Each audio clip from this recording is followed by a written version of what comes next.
competir em nada na vida, em participar em nada, não tem como viver se não for correr riscos, né? Eu confesso para você que tomar a decisão de me envolver pela linha política não foi fácil, porque várias vezes eu tive essa preocupação.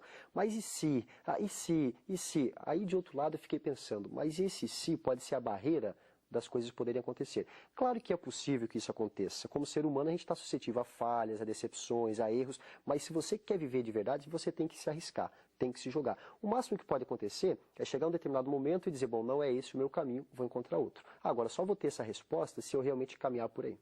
Tá certo, daqui a pouco a gente continua falando mais sobre você. Eu queria contar um pouco da tua história. Você é um menino que veio de Fátima do Sul, né?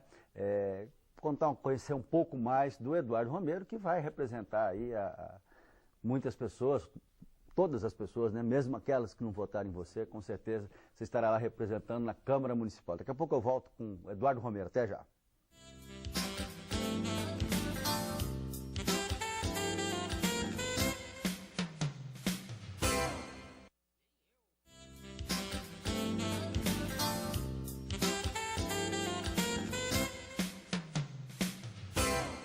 O programa Conversa de Domingo está de volta, entrevistando Eduardo Romero, foi eleito vereador nas últimas eleições. Você que está acompanhando o programa já viu um pouco da vontade, né, do compromisso que ele tem com a população e um pouco da história que ele contou até chegar na política. Agora vamos saber um pouco quem é o Eduardo Romero.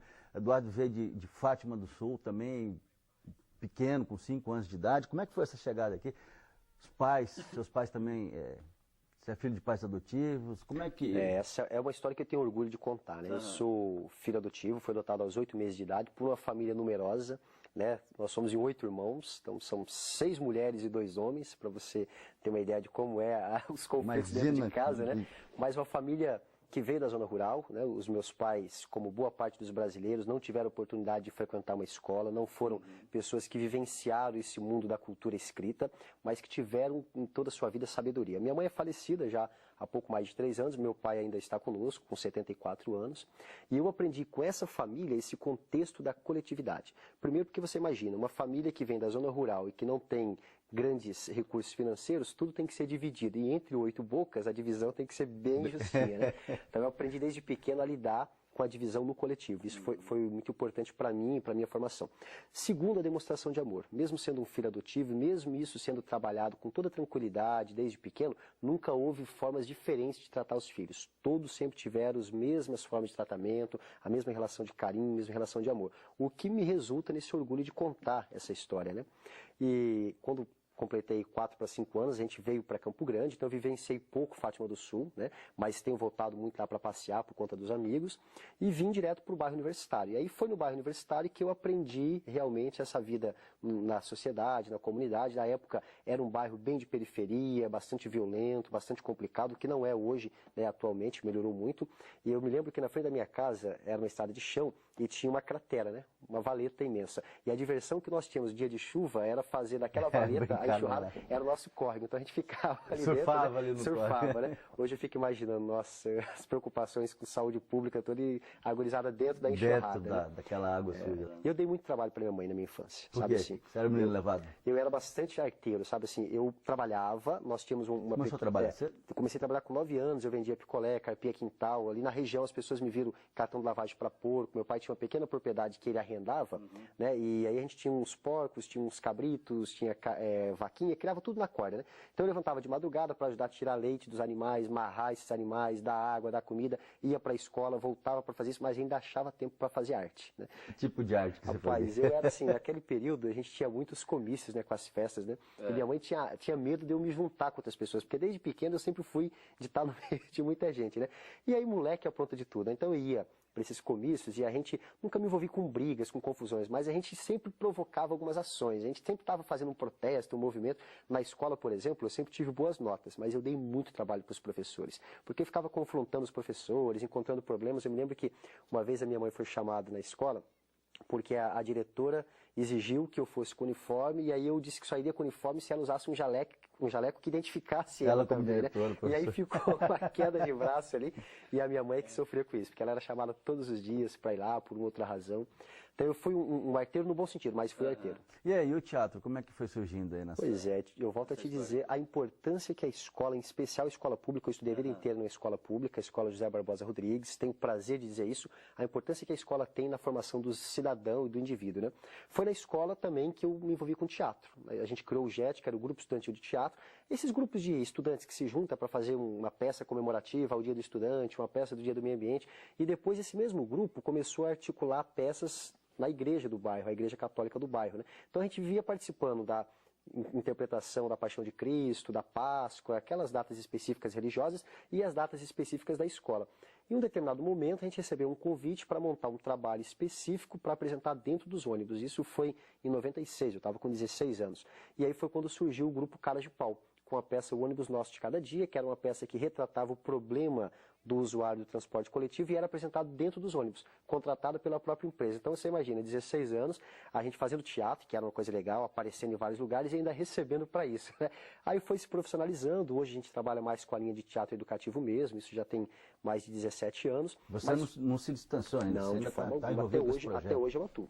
Até hoje eu continuo atuando, né? Aí disso depois gerou o Sarau dos Amigos, que é um encontro mensal. Então, eu ia perguntar para você, tá com a camiseta ali, porque são os músicos? É um encontro que a gente faz toda a última quinta-feira do mês, com música, teatro, poesia, dança, com todas as manifestações culturais e artísticas. A ideia é ser um espaço, acontece lá no quintal de casa, um espaço de troca, onde cada um pode mostrar o seu trabalho e interagir com o outro da mesma linguagem, da mesma linha, né? E aquele que não tem nenhum trabalho para ser mostrado, ele vai para ver o trabalho dos outros. Então a gente reúne em média 200 pessoas e tem essa troca cultural, um espaço de divulgação da cultura local. E você vai conseguir dar conta de tudo isso ainda trabalhando como vereador? Eu acho que quando você tem um grupo de pessoas envolvidas, você consegue dar conta de muitas coisas, né?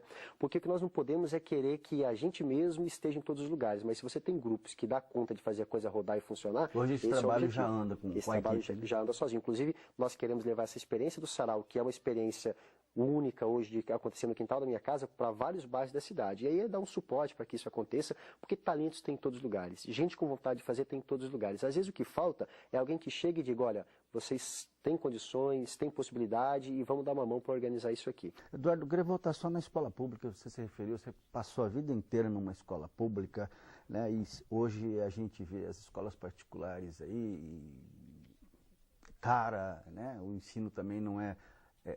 algumas, né, têm um ensino de qualidade, outras escolas particulares aí com preços caros e um ensino que deixa a desejar.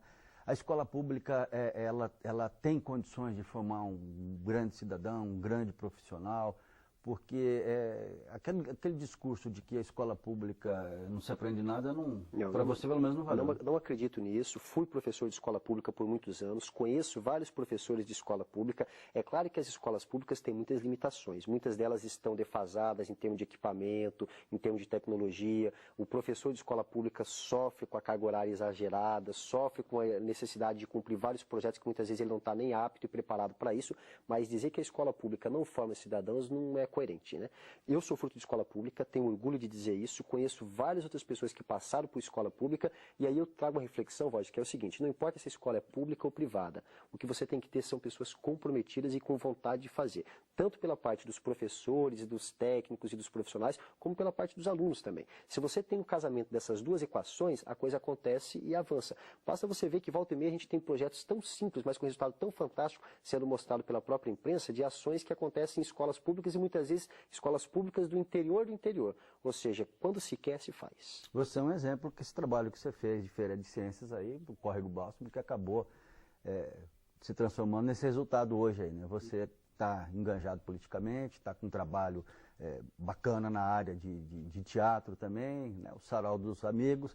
Eduardo, foi muito bacana ter a tua presença aqui, a gente vê um jovem, né, de 32 anos, quer dizer, é uma cara nova na política.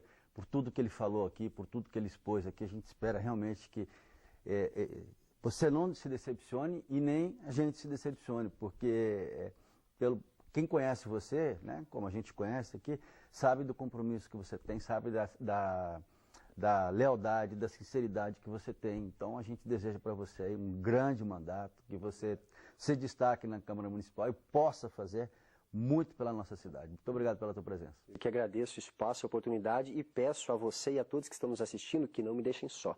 Porque o bom político só consegue caminhar se ele tem o apoio da sociedade. Eu coloco à disposição um mandato que não é meu. Eu estou, nesse momento, cedido por um mandato, mas só vai funcionar esse mandato se cada um de nós, inclusive você que nos assiste, participar. Porque é no coletivo que a gente acerta mais. Muito obrigado. A gente volta com o programa Conversa de Domingo na próxima semana. Até lá.